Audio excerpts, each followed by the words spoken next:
The fluorescent lights of Last Hope Station flickered as Nadira Patel made her way through the cramped maintenance corridors, her toolbox bumping against her leg with each step. The station's recycled air carried the familiar mix of metal, oil, and desperation that seemed to permeate every remote outpost on the edge of human space. She preferred it this way, far from Earth's overcrowded cities and suffocating regulations. A maintenance alert flashed on her wrist display. Another environmental system glitch in the refugee sector.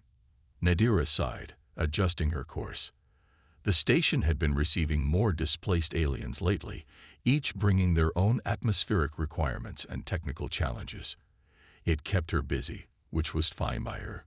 Busy meant fewer questions about her past, or why someone with her credentials would choose to work on a forgotten station. The alert led her to Processing Chamber 3, where she found Commander Jin Park arguing with Dr. Rena Nash outside the airlock. Their heated discussion stopped as she approached. "Perfect timing," Commander Park said, his weathered face creasing with relief. "We have a situation that requires your expertise." Dr. Nash stepped forward, her silver hair catching the dim light. "We have a refugee with advanced prosthetics. They're malfunctioning, and none of our medical equipment can interface with them." Nadira frowned. "I'm an environmental systems engineer, not a medical specialist." "These aren't standard prosthetics," Commander Park explained. "They're unlike anything we've seen. The refugee claims they're based on human technology, but heavily modified." That caught Nadira's attention. Her previous work at the Cybernetics Institute had focused on experimental human-alien tech integration. Not that she advertised that fact. "I'll take a look," she said, trying to keep her voice neutral. The airlock cycled, and Nadira entered the processing chamber. Her breath caught at the sight of the refugee. The alien stood nearly 2 meters tall, with iridescent blue-green skin that seemed to ripple in the harsh lighting. But what drew Nadira's attention were the prosthetics. Sleek, gunmetal gray limbs that moved with extraordinary precision. Or should have. As she watched, the refugee's right arm spasmed, fingers twitching in an unnatural rhythm. "I am Philaveris," the alien said, their melodic voice carrying an undercurrent of pain. "They say you might be able to help."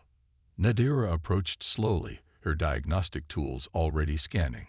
"These prosthetics, they're beautiful work, but the neural interface is degrading." She looked up at Thela. "How long have you had them?" 3 cycles, Thela replied, then winced as another spasm hit. They were a necessity. The scanner beeped, and Nadira studied the results. The base technology was definitely human, but the modifications were extraordinary. Someone had attempted to adapt the neural interface for alien physiology, pushing the technology far beyond its intended parameters. It was brilliant, dangerous, and absolutely illegal. "I can help," Nadira said carefully, "but not here. My workshop has better equipment." She turned to Commander Park, who had been watching through the observation window. "She needs to be cleared for station access." The commander nodded. "Dr. Nash has already begun the medical screening. I'll expedite the paperwork." As they waited for clearance, Nadira continued her preliminary diagnosis. The more she examined the prosthetics, the more questions she had. The craftsmanship was exceptional, but there were inconsistencies, parts that seemed hurriedly modified, others that showed signs of improvised repairs. "Who did this work?" she asked, trying to sound casual. "Thela's organic eye. The left one was also a prosthetic," Nadira now noticed. "Flickered away. Someone who wanted to help. Someone who died trying." Before Nadira could press further, Dr. Nash returned with the clearance documents. "She's clean. No known pathogens or security risks." "But Nadira." The doctor pulled her aside, speaking quietly. "Her biological readings are unusual. There are patterns I've never seen before, even for her species." Nadira nodded, filing away the information. "I'll keep that in mind. Come on," she said to Thela. "My workshop isn't far." As they walked through the station's winding corridors, Nadira couldn't shake the feeling that there was more to Thila's story than a simple case of malfunctioning prosthetics. The technology itself raised red flags. It was too advanced, too experimental to be random chance. Someone had invested significant resources into these modifications, and in Nadira's experience, that kind of investment always came with strings attached. They reached her workshop, a cluttered space filled with half-finished projects and salvaged equipment. It wasn't much, but it was private and, more importantly, equipped with tools that wouldn't show up on the station's official inventory. "This might take a while," Nadira said, clearing a space on her workbench. "And I should warn you, fixing these won't be simple. The neural interface was never designed for your physiology. Whoever modified it was working with outdated human tech." Thila settled onto the bench, their movements graceful despite the malfunctioning limbs. "You seem very knowledgeable about human cybernetics." "I read a lot." Nadira deflected, focusing on her diagnostic display. But she could feel Thila's gaze on her, both organic and synthetic eyes studying her with unsettling intensity. "You worked for them, didn't you?" Thila asked softly. "The Institute." Nadira's hands stilled. She looked up, meeting Thila's mismatched eyes. "How do you know about the Institute?" "Because," Thila said, their voice barely a whisper, "these prosthetics were based on their designs. Designs that were stolen 3 years ago, along with their chief researcher." Before Nadira could respond, an alert flashed on her security screen. Someone was accessing station records, searching through arrival logs. "Searching for them." "We need to talk," Nadira said, engaging her workshop's privacy protocols. "And you need to tell me exactly what kind of trouble followed you to my station." Nadira's workshop hummed with the sound of diagnostic equipment as she processed Thila's revelation. Outside, the station's day cycle was shifting to night, casting long shadows through the viewport. She'd engaged every privacy protocol she had, but experience told her it wouldn't be enough. Not for long. "The Institute's research was supposed to be destroyed," Nadira said, her fingers flying over the diagnostic console. "I made sure of it before I left." Thila's prosthetic hand twitched, sending a cascade of error messages across the display. "They salvaged more than you realized. The researcher they took, Dr. Risha Santos, she was brilliant, desperate. They gave her a choice: help them adapt the technology, or watch her family suffer." The name hit Nadira like a physical blow. Risha had been her mentor, her friend. "They told us she died in the explosion." She looked up from the console, studying Thila with new eyes. "You knew her." "She saved my life," Thila said softly. "My people were dying. A genetic degradation that's affecting entire populations. The prosthetics were meant to be a temporary solution while she worked on a cure. But then they found us." A warning flashed on Nadira's security screen.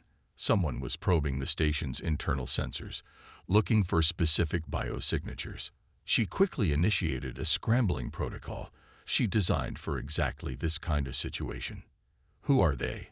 she asked, though she already suspected the answer. "Helios Dynamics," Thila confirmed. "They funded the original research, didn't they? Before you discovered what they really wanted the technology for." Nadira's jaw tightened. Helios Dynamics, a corporation that had built its fortune on humanitarian aid to struggling alien species. She'd uncovered their true agenda too late.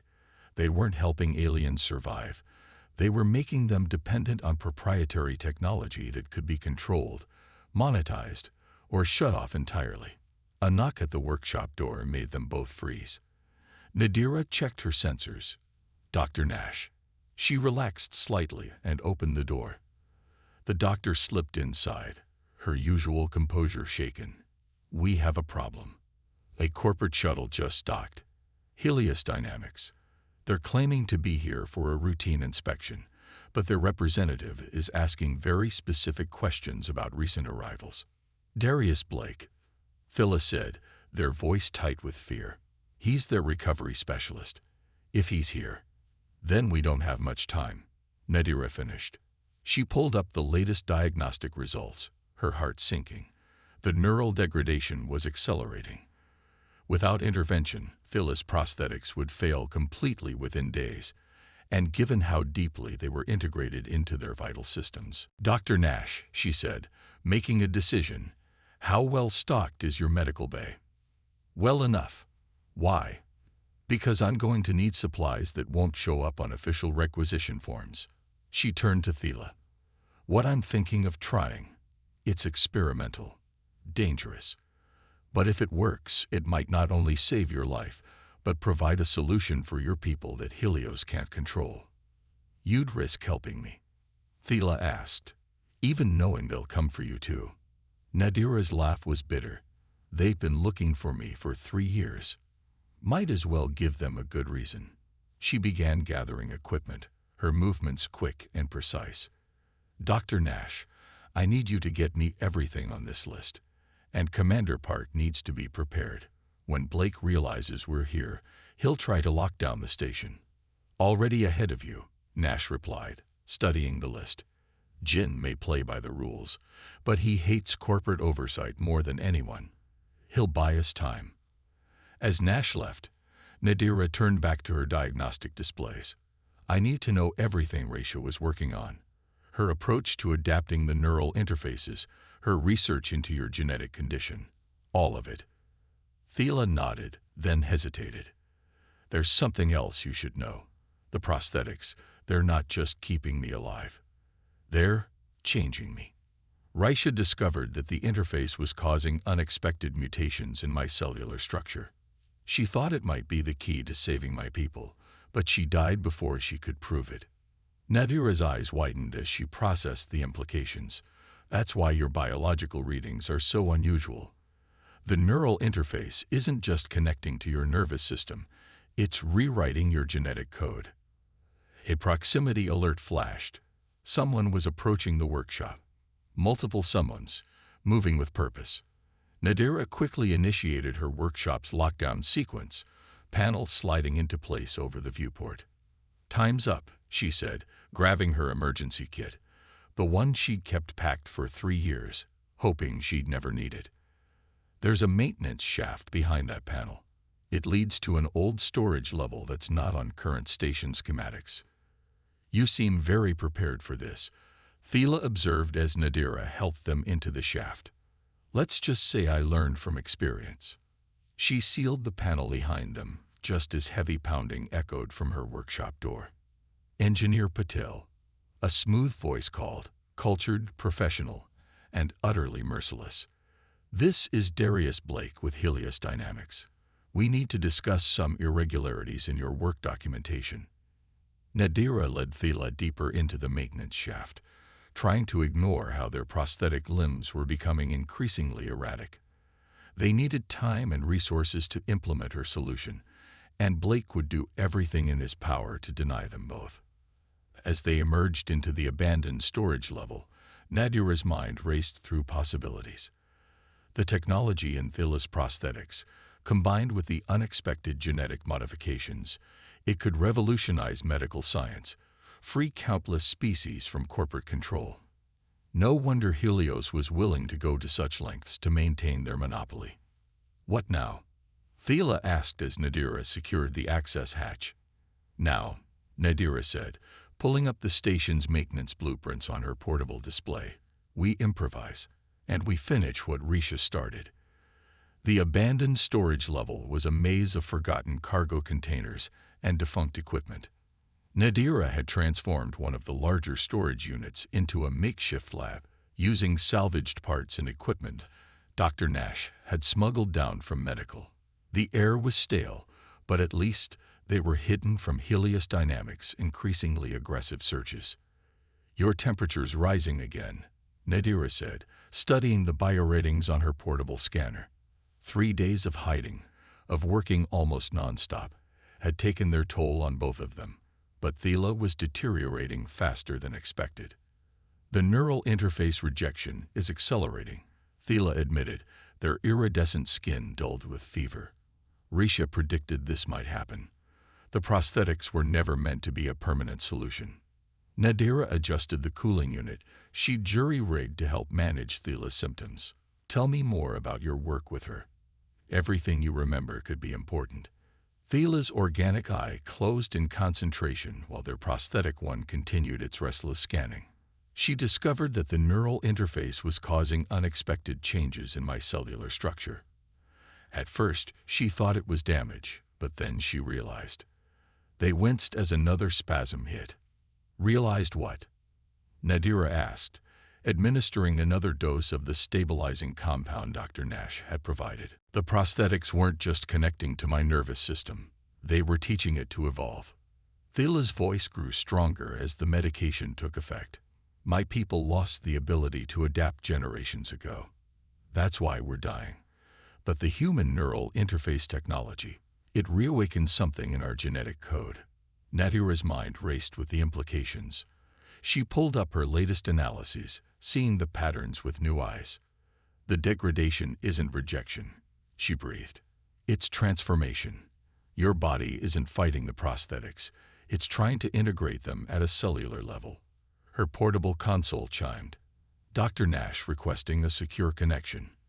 Nadira accepted the call, keeping the volume low. Blake's getting desperate. Nash's hushed voice came through. He's demanding access to all medical records, threatening to report the station for health code violations if we don't comply. Jin's stalling. But we're running out of time. Nadira finished. She glanced at Thila, who was examining their prosthetic arm with new understanding. How soon can you get me the equipment I requested? Tonight. There's a shift change in medical at 2300 hours. I'll bring everything then. Nash paused. Are you sure about this? What you're proposing? It's never been done before. Neither has any of this, Nadira replied, ending the call. She turned back to Thila, who was watching her with an unreadable expression. You've figured something out. Thila said.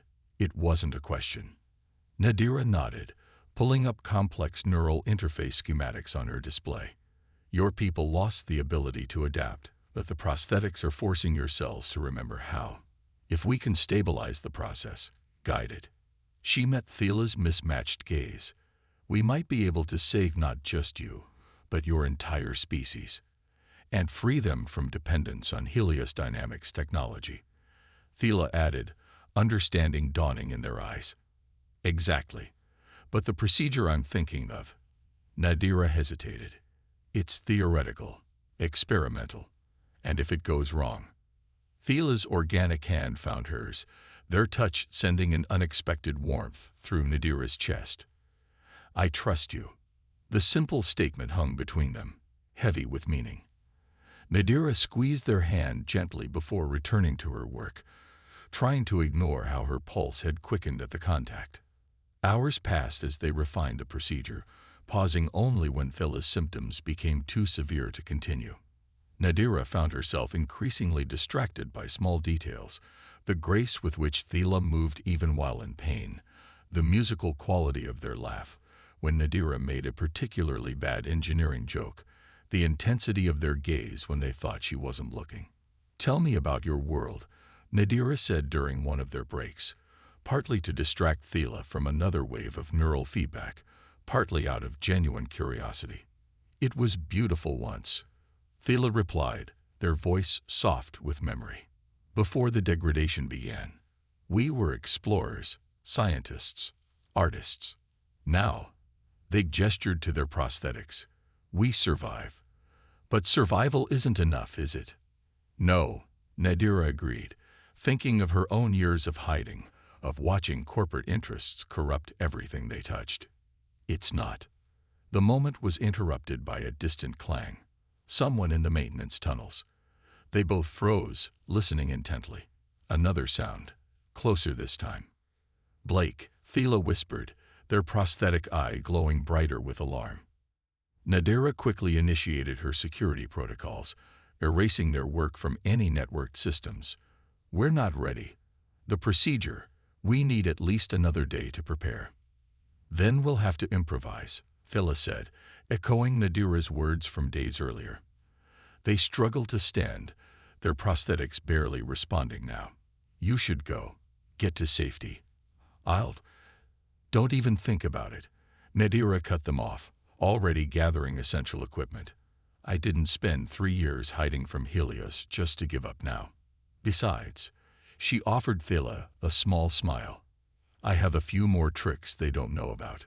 The sounds were getting closer. Nadira helped Thela to their feet, supporting them as they moved deeper into the storage level. She had one last fallback position prepared. A section of the station so old it didn't appear on any current schematics. If they could reach it, if Dr. Nash could bring the equipment they needed, if the procedure worked.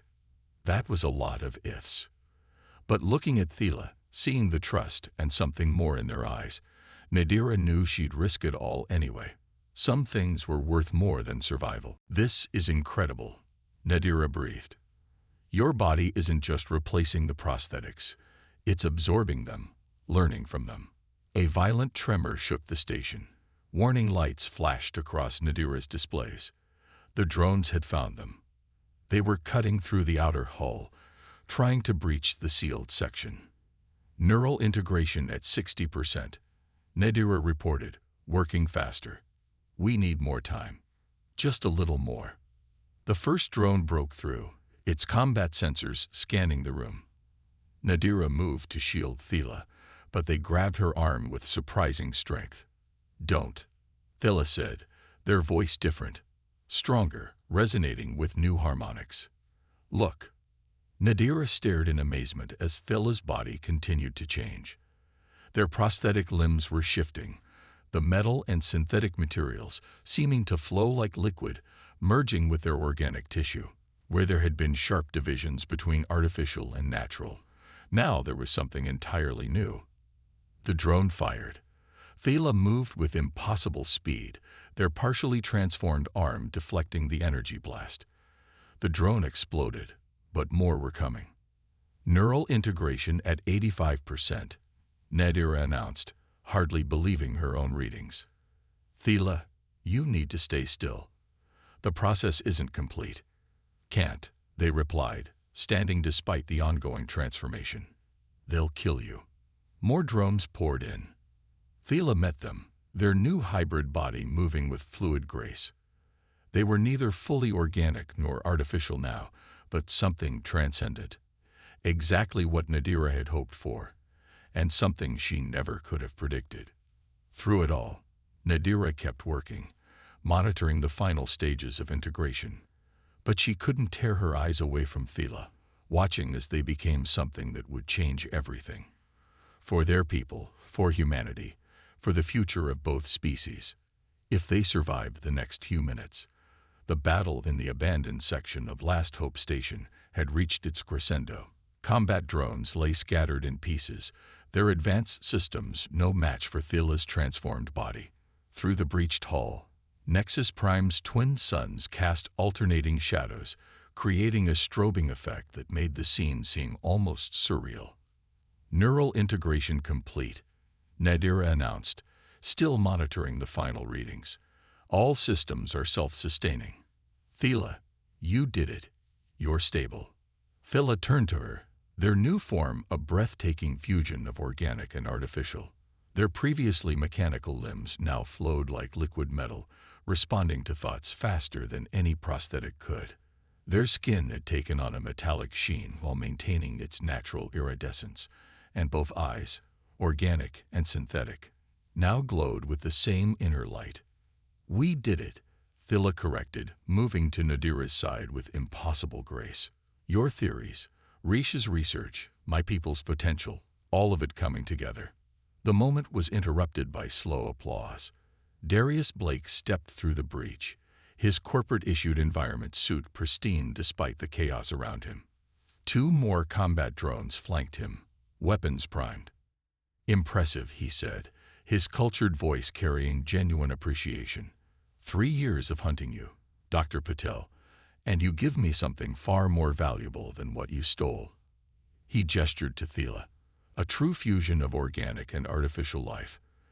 Do you have any idea what this technology is worth? It's not technology, Nadira spat, stepping forward. It's evolution, natural adaptation, something you can't patent or control. Blake's smile didn't waver. Everything can be controlled, Doctor. It's simply a matter of finding the right pressure points. He pulled up a holoscreen, displaying images that made both Nadira and Thela freeze. For instance, the colony where the rest of Thela's people are being treated with our prosthetics. One command from me, and their neural interfaces shut down. All of them. Thela's transformed body rippled with barely contained rage. You would murder an entire species to secure this breakthrough. Without hesitation, Blake's eyes gleamed. Now shall we discuss terms? Nadira's hand found Thela's, feeling the strange new texture of their skin. You don't understand, she said, unable to keep the hint of satisfaction from her voice. You never did. Why do you think I let you find us? The oldest section of Last Hope Station hadn't seen maintenance in decades. Emergency lighting cast a pale blue glow across corroded walls as Nadira worked frantically to set up the equipment Dr. Nash had smuggled to them. Beside her, Thela lay on the makeshift medical bed, their prosthetics now failing completely.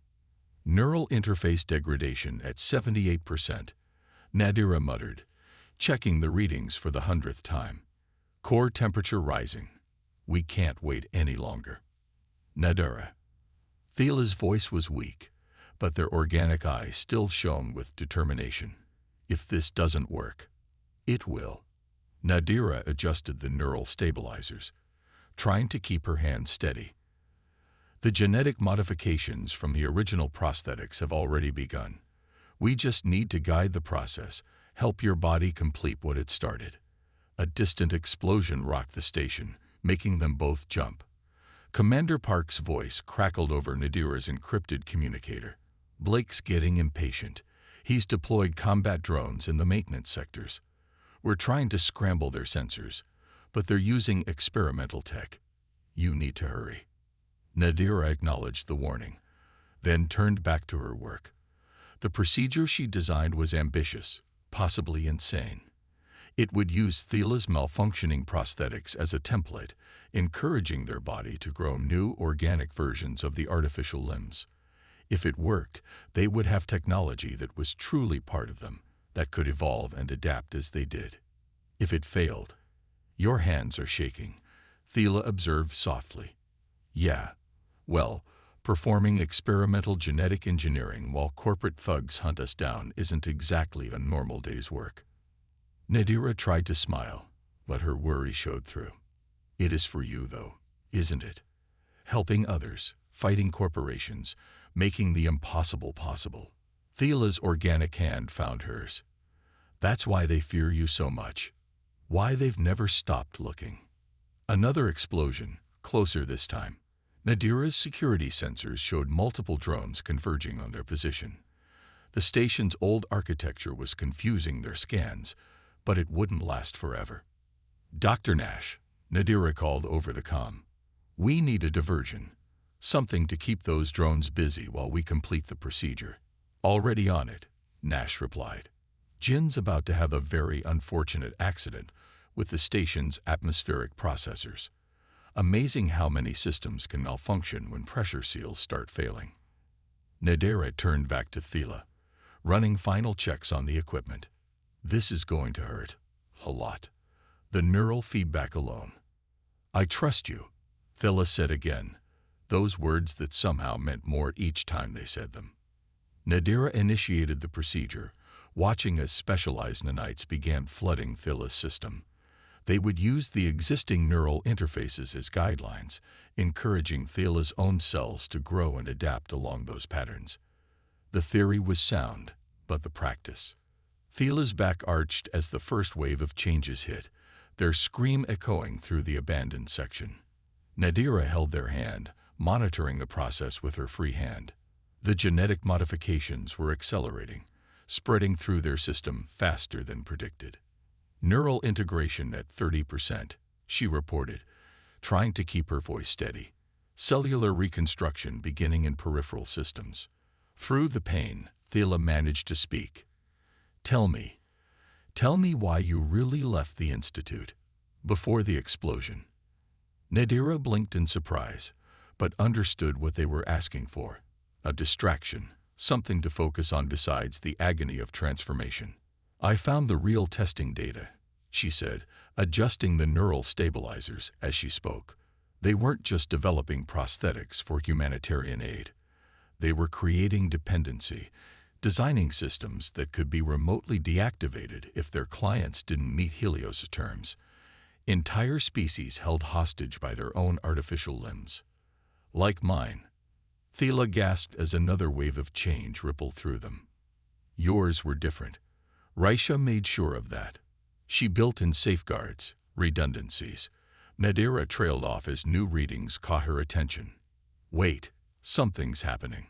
The nanites were working faster than expected, using the existing prosthetics as more than just templates.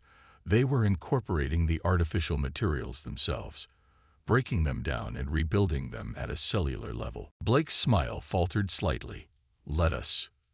Did you really think I spent 3 years hiding just to save myself?" Nadira pulled up her own holoscreen, displaying transmission logs.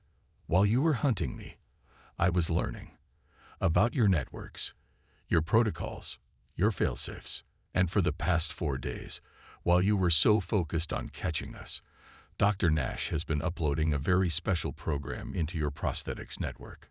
Understanding dawned on Blake's face. "No, the same transformation that saved Thela," Nadira continued, "is being downloaded to every neural interface in your network. Their bodies are already changing, adapting, becoming something new, something free." As if to confirm her words, Blake's communicator erupted with urgent messages. Reports of prosthetics users across dozens of worlds experiencing unprecedented changes. "You can't do this," Blake snarled, raising his weapon. "The market implications alone." His drone suddenly powered down, their systems going dark. Commander Park's voice came through the station speakers. "Corporate drone network successfully compromised. Security forces are en route to your location, Mr. Blake. I suggest you cooperate." Blake looked from his dead drones to Thela's transformed form, his corporate composure finally cracking. "This will cause chaos. Entire systems depend on our technology, our infrastructure." "They depended on your control," Thela corrected, their voice carrying new harmonics that seemed to resonate through the station itself. "Now they will depend on each other, on their own strength, as it should be." Security forces arrived, led by Commander Park himself. As they took Blake into custody, Nadira turned to Thela, suddenly uncertain. "Your people, they'll need guidance, someone to help them understand what they're becoming." "They'll need both of us," Thela said softly, their transformed hand cupping Nadira's cheek. "The engineer who made it possible, and the first of what we will become." Nadira leaned into their touch, marveling at how the surface of their skin seemed to respond, creating a perfect connection between them. "It won't be easy. Other corporations will try to replicate this, to find new ways of controlling it. Let them try." Thela smiled, their new form catching the light of the twin suns. "We'll face it together. After all, adaptation is what we do best now." Dr. Nash appeared in the doorway, looking exhausted but satisfied. "The transformation is spreading faster than we predicted. Reports are coming in from all over the corporate territories. It's really happening." "Of course it is," Nadira said, not taking her eyes off Thela. "Life finds a way. We just had to give it a chance." As they stood in the wreckage of the abandoned section, watching the twin suns through the breach, Nadira felt something she hadn't experienced in years: hope. Not just for herself or for Thela, but for all the species trapped under corporate control, for every being told they had to depend on someone else's technology to survive. "So," Thela said, their transformed fingers intertwining with Nadira's human ones, "what should we do now?" Nadira smiled, squeezing their hand. Now we evolve. Together." Through the station's viewports, the stars seemed to shine brighter, as if welcoming the dawn of something entirely new, not human, not alien, not artificial, but a perfect synthesis of all three. A future where adaptation meant freedom, where change meant growth, and where love could bridge the gap between organic and artificial, between what was and what could be. Beyond the station, beyond the corporate territories, beyond even the twin suns of Nexus Prime, that future was already taking shape, one transformation at a time.